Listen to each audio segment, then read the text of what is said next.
Hola, buenas noches amigos. Estamos en tiempo de entrevista, estamos en tiempo de las aventuras de la espada y tenemos con nosotros a don Jaime Rocha, que es un gran escritor y no es porque lo diga yo, sino porque le han dado un premio y además en Estados Unidos de Norteamérica, concretamente en California. Buenas noches, ¿Qué tal? don Buenas noches, Jaime. ¿cómo estás, José Antonio? Bueno, yo estupendo y a usted le veo sonriente y feliz porque después de un premio tan importante como el que le han dado en Estados Unidos, creo que es para estar feliz, ¿no? Pues yo creo que lo más importante es que ya me puedo llamar escritor. Me lo puedo poner hasta en las tarjetas, porque esta aventura de escribir, que he empezado muy tarde, hay Ujú. que tener en cuenta, yo tengo 79 años, si Dios quiere, en enero cumpliré 80, y empecé con esta aventura muy tarde. El primer libro lo publiqué en el año 20, que es este que le acaban de dar el premio, y la segunda novela, a petición de la editorial, en el año 21. La primera yo no la quería ni publicar. La primera era una novela que yo quería dejarle a mis hijos, a mi mujer, porque en ella explico lo que yo hacía cuando cogía una maleta y me iba de casa y nadie sabía allí Ujú. ni dónde iba, ni el tiempo que iba a tardar, y en algún caso si siquiera si iba a volver, ¿no? Porque ahora le pregunto a mi mujer y digo, ¿tú tenías alguna idea de dónde yo iba? Y me dice, pues yo veía dónde había jaleo, Ahí estará. guerras y cosas así, dice, para allá ha ido este, tal. Y entonces, pues claro, pues muchas veces pues acertaba, ¿no? Porque en este libro lo que cuento es que cuando el bombardeo de Libia del año 86 por los americanos, Ronald Reagan, la operación El Dorado Canyon, pues la CIA le pidió al CSIC que mandara a un agente a localizar a Muammar el Gaddafi, que como se sabe no murió en el bombardeo y ese era el objetivo del bombardeo. Y entonces le pidió al CSI que mandara un agente. Tuvimos una reunión en la que el director, el general Manglano, decidió que fuera un compañero en un avión de periodistas. Llegaron al aeropuerto de Trípoli y no los dejaron desembarcar. Estuvieron varias horas negociando y no consiguieron desembarcar. Entonces este compañero se volvió a Madrid en el avión, volvimos a tener una reunión y en esa reunión pues Manglano volvió a plantear el tema de que había que ir allí a localizar a Muammar el Gaddafi, fotografiar los montajes de artillería y los radares de exploración aérea, localizarlos donde estaban y también los daños que había causado sobre todo en instalaciones importantes que había causado el bombardeo, ¿no? Entonces, pues yo levanté el brazo, dije que yo iba y no le gustó mucho porque yo ya llevaba tiempo llevando las redes clandestinas en todo el Magreb, desde Mauritania hasta Libia, y yo iba con alguna frecuencia a esos países, entonces me conocía bastante gente, ¿no? Y me dijo, es peligroso que vayas porque a ti te conocen muchas personas allí y te van a identificar y no es conveniente. Y además yo cada vez que viajaba con una personalidad distinta y tal. Total que le dije, bueno, director, si hay que ir, se va. Y ya está. Entonces yo iba como ingeniero de una fábrica española que tenía allí una instalación y además iba acompañado por un ingeniero de verdad. Lo llamé, no vivía en Madrid, lo llamé a su casa y le dije que mañana nos vamos a Libia.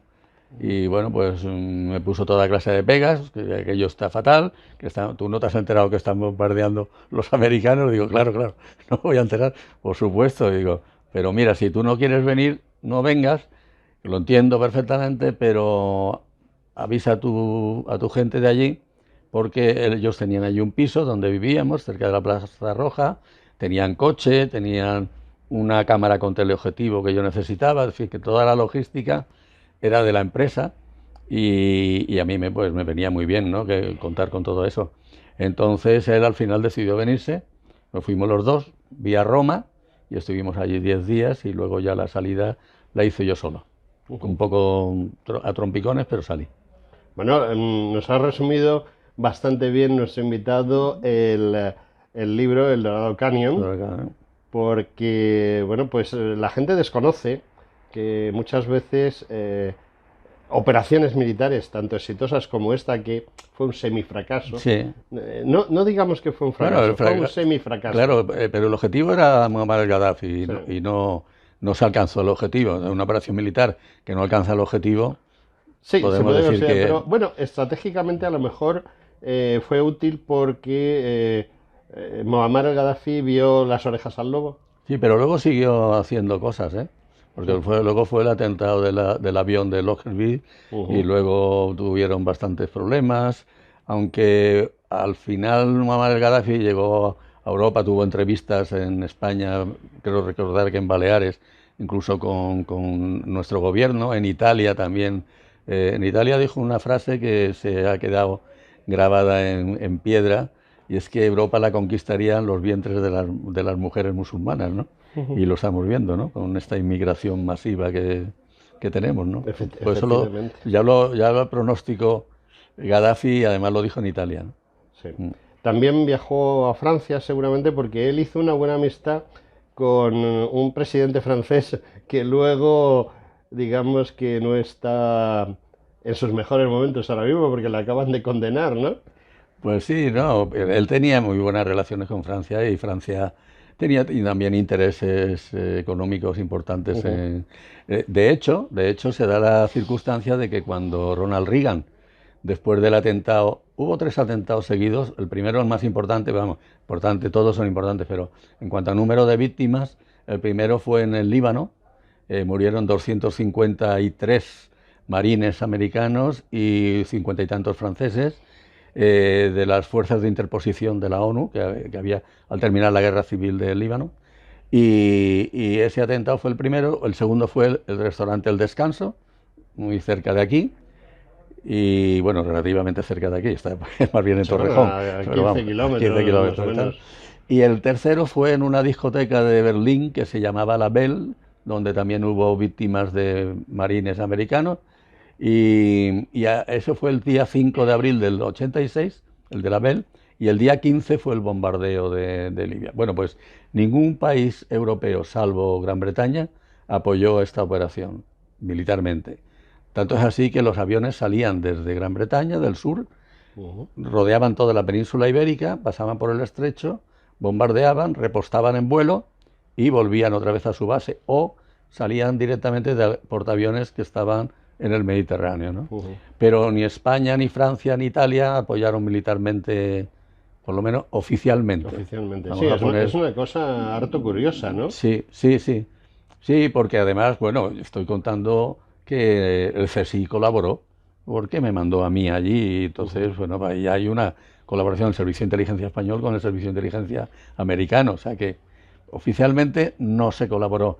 Y en alguna cosa más que no puedo decir, también se colaboró. O sea que algo se hizo Algo también, se hizo, ¿no? algo se hizo. Hay una frase que le adjudican al almirante Canaris, que quizá a lo mejor esa frase y otras más fue las que hicieron que fuese ahorcado por las SS, según estaban entrando los norteamericanos en Alemania, ¿no? Y es que los intereses de un servicio secreto no tienen por qué coincidir con los de su país. De hecho, casi nunca coinciden. ¿Hasta qué punto es cierta la frase de Bueno, Canaris? sí, hay una cosa importante, y es que los servicios secretos, desde luego, están al servicio del país, evidentemente, ¿no? Y lo que pasa es que muchas veces no hay coincidencia, eso sí es cierto. Y se da el caso de que un servicio secreto puede hacer una información con unas fuentes contrastadas, con el contenido de la información contrastado y absolutamente verídico, y luego eso cuando llega al gobierno, el gobierno toma decisiones que no tienen nada que ver con esa información. Eso se da con bastante frecuencia, con más de la que pienso yo se debería dar, ¿no? Ujú. Entonces, pues efectivamente, claro, hay veces que lo que dice el servicio secreto y lo que luego hace el gobierno respectivo, pues no tiene nada que ver, ¿no? Pero bueno, eso son decisiones políticas en cuyo campo nosotros no podemos tampoco entrar. Nosotros, como además en el caso mío particular como militar, pues estamos a las órdenes de quien nos manda y ya está. A dobles órdenes, Claro, digamos. ¿Sí? claro, claro, Lo efectivamente. cierto es que los servicios secretos yo pienso que han cambiado mucho en los últimos años, sobre todo, por ejemplo, aquí en España, y yo personalmente creo que hay un problema muy grande en ese sentido. cada uno tiene su opinión, y es que se han civilizado demasiado los servicios secretos. Bueno, yo no lo Cuando eran veo. No, militares quizá no, había personal civil, lógicamente, claro, ya, vamos a pero ver. el mando era militar y el objetivo Sí, se planteaba de otra manera. a ver, es que, claro, habría que especificar. Cuando yo llego al CSIC en el año 79, se creó en el 77 y fue la fusión del Servicio de Inteligencia del Alto Estado Mayor con el que había creado Carrero Blanco en Presidencia de Gobierno. Ujú. Entonces todos éramos o militares o policías o guardias civiles, prácticamente todos. Había muy pocos civiles. Había alguno del Servicio de Presidencia que tenía algunos civiles, pero muy pocos, ¿no? Pero luego aquello fue evolucionando y empieza a haber una demanda grande de una cierta especialización. Por ejemplo, en la época mía empieza el terrorismo yihadista, entonces se necesitaban traductores de árabe, muchos traductores de árabe. Y empieza a acudirse a las universidades a buscar esos traductores de árabe. En la actualidad, lo que ahora está más en boga, por llamarlo de alguna manera, es la guerra cibernética, ¿no? Y entonces hacen falta hackers, hace falta personal muy especializado y se va a las universidades a buscar eso. Entonces, eso es civilizar en el sentido de que haya más participación civil, efectivamente, y menos militar. Pero yo tengo que decir que, por ejemplo, mi primer jefe fue, bueno, mi primer jefe no fue mal, todos fueron militares, con los que yo estuve, ¿no? Incluido ya cuando en el año 95 cesa Manglano por el tema este de las escuchas, la trampa esta que le pusieron para Ujú. echarlo, ¿no? De las escuchas de Ribatasuna, y entra Javier Calderón, también militar. O sea, yo no he vivido ya la etapa de cuando entra Descallar, por ejemplo, diplomático, eso yo ya no lo he vivido. Pero mis jefes siempre han sido militares y ha habido una impronta militar en el servicio de inteligencia que creo que es bueno. Yo creo que es bueno. El tema del orden, la disciplina y todo eso que nosotros mamamos en nuestras academias militares y tal, evidentemente te viene muy bien, pero no solamente para el servicio militar, te viene bien para el servicio de inteligencia, te viene bien para todas las facetas de la vida, ser ordenado, disciplinado y tal, es una buena cosa, ¿no? Aunque haya quien no le guste, pero es una buena cosa. Entonces, pues efectivamente tienes razón en lo que dices, pero, por ejemplo, tenemos servicios de inteligencia en Occidente que no tienen ninguna componente militar, que no hay miembros que pertenezcan o hayan pertenecido a los ejércitos. Entonces, a mí sí me gusta, pero a lo mejor no puede ser una norma fija, ¿no? No lo Ujú. sé. No sabría decirte, no sé. Volviendo al Dorado Canyon. Bueno, hemos destripado un poco el libro, aunque bueno, lo bonito es leerlo y ver el Claro, día a día, ¿no? Eh, Difícil fue entrar, más difícil fue salir. fue más difícil salir, sí, porque lo que temía el general Manglano ocurrió. Cuando yo fui con este ingeniero Ujú. y él, bueno, pues hacía de chofer. Yo iba sentado en el asiento del copiloto con mi cámara y mi objetivo escondido y lo sacaba cuando Ujú. había que fotografiar alguna cosa y tal. Pero a la salida él se quedó allí y yo salí solo. El vuelo lo hacíamos por Roma, hacíamos un vuelo Madrid-Roma por Iberia y luego por Alitalia volábamos de Roma a Trípoli.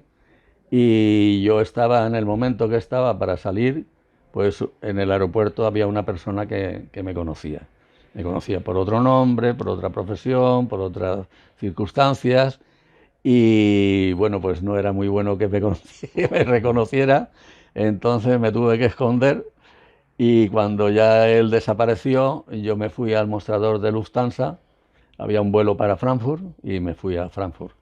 Y bueno, yo siempre cuando llegaba a zona amiga, llamaba a mi mujer y le decía, pues estoy en Frankfurt o estoy en tal sitio, mañana llego a Madrid y tal. Pero sí, fue bastante comprometida la salida, sí.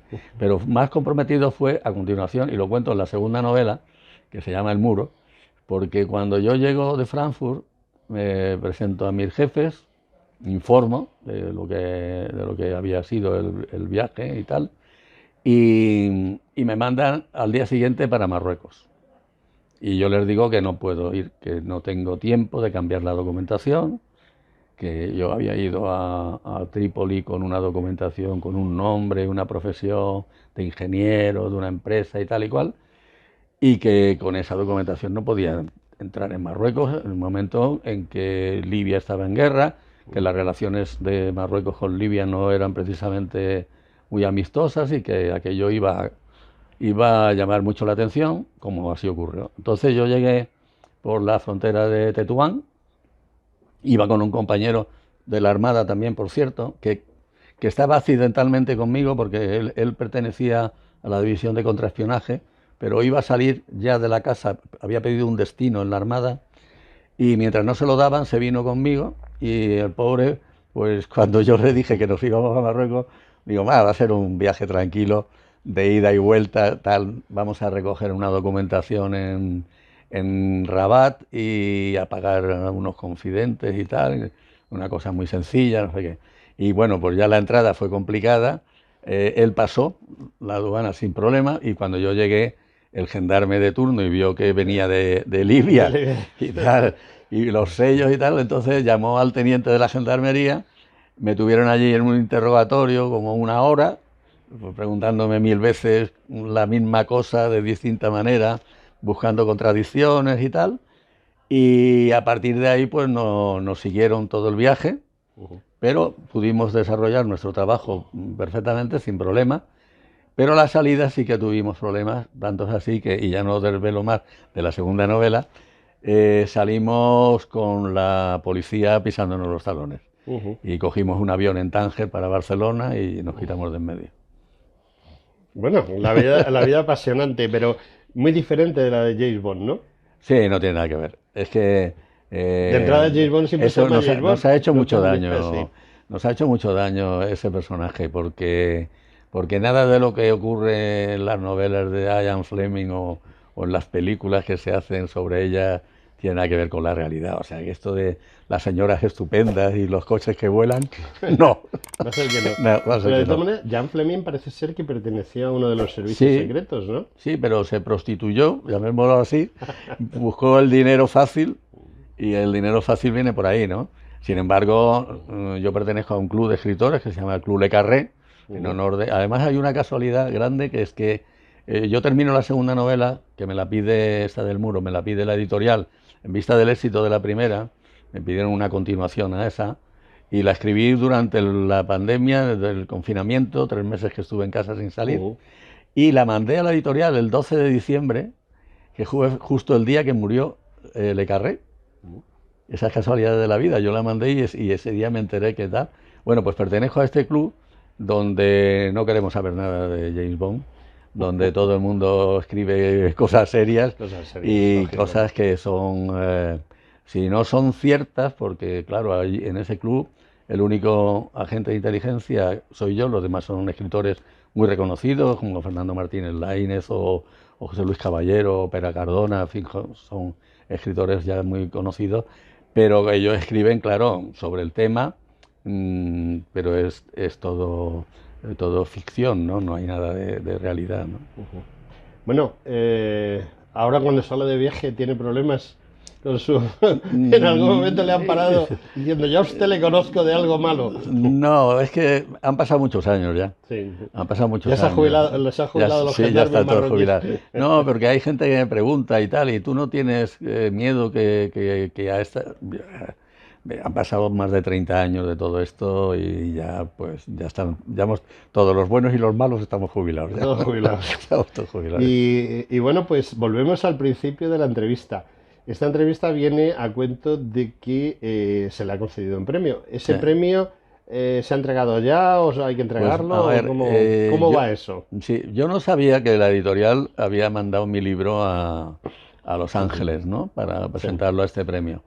Y hará como 15 días, no, algo un poquito más ya, me mandan un correo y me dicen que grabe 15 segundos dando las gracias por el premio. Y yo les digo que se han equivocado. Digo, mira, esto no es para mí, esto será otro escritor de la editorial, dice, no, no, no, no, es que eres finalista a la mejor novela en español histórica, novela histórica español, de un premio que dan en Los Ángeles y tal. Es una institución muy consolidada, lleva ya muchos años. Hay varios actores que son los que han creado esta asociación. Hay antecedentes muy importantes como Vargas Llosa, como Isabel Allende, y escritores ya muy, muy reconocidos, ¿no? Y entonces me dijeron que estaba como finalista. Y digo, bueno, pues será una de estas casualidades de la vida.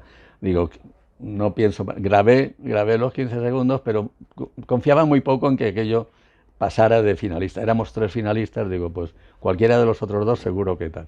Pero estaba yo aquí en Madrid precisamente en casa de un hijo mío y estuve viendo un partido de tenis de una chica que ha ganado Indian Wells, Paula Badosa, me parece que ella, Paula Badosa, sí, es una tenista española, jovencita, que acaba de ganar Indian Wells. Y estuve hasta las 2 de la mañana, creo que duró el partido, estuve viéndolo. Y esto era a las 4 en directo y tenía el enlace y digo, pues voy a aguantar hasta las 4. Y aguanté hasta las 4 y no me lo quería creer, pero cuando el presentador dijo ganador, la medalla de oro a la mejor novela histórica en español del año 21, Operación El Dorado Canyon, de Jaime Rocha. Y yo, bueno, me empecé a pellizcar y tal, y sí, era yo. Bueno, ¿y ahora qué? ¿Hay que ir a Estados Unidos o No, cómo va ese esto tema? se hizo por el tema de la pandemia, se ha Sí. hecho tal, entonces se hará la entrega aquí en España. Ujú. Mandarán la medalla de oro y tal. No tiene dotación económica, hay que decirlo para que se sepa, que no tiene Sí, dotación pero económica. el honor de Pero, ganar un premio pero internacional. claro, es un premio internacional muy importante, con unos antecedentes muy importantes y bueno, la editorial está muy ilusionada también, incluso pues también esto del premio ha abierto puertas a algunas productoras de cine. Bueno, ya hubo una, la Fox de Los Ángeles, que fue la primera que se interesó por esta novela antes del premio, ¿no? Supongo que ahora, después del premio y en Los Ángeles, pues volverán a reiterar este interés, ¿no? Pero aparte de eso, pues aquí tanto la editorial como yo, hemos hablado con algunas productoras españolas. Mi editora está en Frankfurt también hablando con productoras también europeas, en fin. Bueno, yo no me quiero hacer mucha ilusión, como no me la hice con el tema del premio, pero no me extrañaría que terminara siendo una película, una serie o algo así, ¿no? Que saliera, porque además cantidad de, bueno, la propia frase del jurado ya apunta a que puede ser y algún periodista muy reconocido como Carlos Herrera, que me hizo una entrevista bastante extensa, pues también el comentario que hizo es que era que tenía mimbres para un guión de película o una serie, ¿no? Una O serie sea de televisión. sí, Sí, porque además se pueden sumar ambos libros, ¿no? claro, claro, es que es continuación, incluso hay un tercero ya en marcha. Oh. Bueno, pues al ritmo que se graban los programas y tal, puede ser que ese tercero llegue, ¿no? Sí, no lo sé, vamos a ver, porque claro, yo el segundo lo escribí en muy poco tiempo porque estaba en casa. Pero ahora estoy que no paro de viajes para un lado y para otro y tal, y entonces pues va a ser más difícil, ¿no? Que salga en junio del 22, pero bueno, lo voy a intentar, a ver, Se va a intentar, a ver si ¿no? sale, sí. A ver si aprovechando las navidades, que a lo mejor se mueve menos, ¿no? Sí, no sé, vamos, ahora tengo también para Navidades, tengo también alguna cosa por aquí por Madrid con el libro este nuevo que ha salido de las memorias del general Manglano y también, pues también me han pedido que venga por aquí en Navidades para hacer unas presentaciones. Bueno, y hablando de esa serie de televisión o de esa película, que estoy casi seguro que se va a hacer Vamos a ver. porque el tema es muy interesante y si está bien narrado, y creo que es el caso, ¿quién sería el actor ideal para hacer de Jaime Rocha? Bueno, sería de Julián Roch, que es el personaje Bueno, que Julián yo... Roch. Sería Julián Roch. Pero bueno, pues a ver, como ya he dicho antes, no se parece a James Bond Sí, o para sea que no, nada. no. Es una persona... Dice, tienes que pasar desapercibido. O sea, tienes que ser una persona lo más normal posible, ¿no? Porque no te puedes distinguir, no puedes llamar la atención, ¿no? No puedes ser una persona ni excesivamente alta, ni excesivamente baja, ni excesivamente gordo, ni excesivamente delgado, tiene que ser una persona normal. Y una persona normal es la que pasa desapercibida entre personas normales, ¿no? Que es lo habitual. Entonces, pues es una característica física que tienes que tener.